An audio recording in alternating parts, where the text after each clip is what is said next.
Lighting a fire by friction is probably the classic bushcraft skill.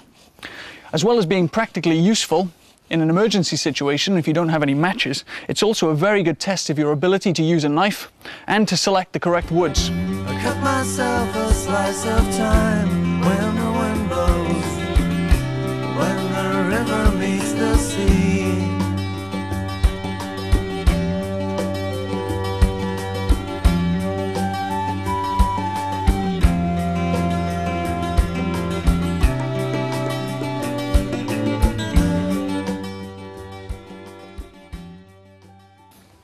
Now the wood we'll use today for the bow drill method will be a drill made from hazel and a hearth made from ivy.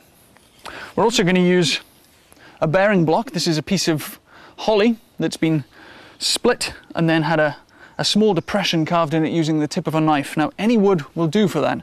I normally use green wood, but today I'm going to use a limpet shell. We're very close to the coast here, so limpet shells are quite common, or even a small slug, anything to just lubricate this bearing block and allow this to spin freely. So now probably the most important thing, and the thing that would be the most difficult to find in the wild, would be a piece of string. Now today I'm using some chainsaw pull start cord.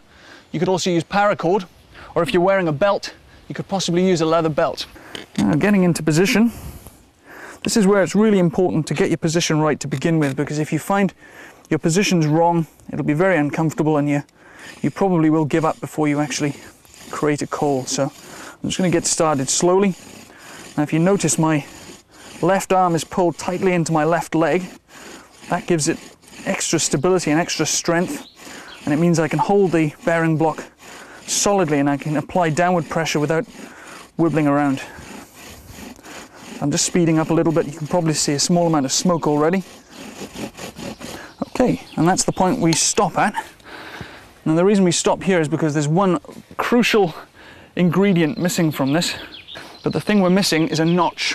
Now without a notch in the side here, all the dust will collect around the outside of the hole and it'll cool down and we won't actually light a fire. So I need to very carefully, I need to cut a notch into the side of the hearth, and the notch should be about 1/8 of the hole. There you go, and that's the notch.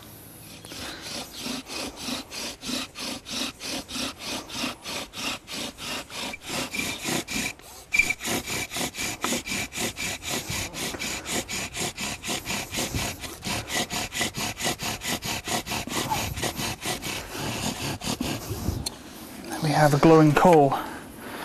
And that didn't take long, that was less than 20 seconds. So you have to really protect this coal because it can be very, very delicate and the slightest breeze can just blow it to pieces.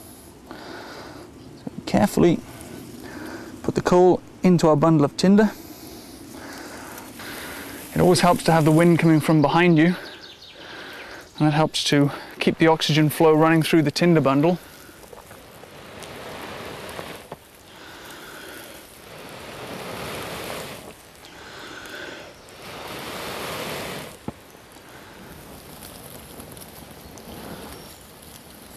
And there we have fire by friction.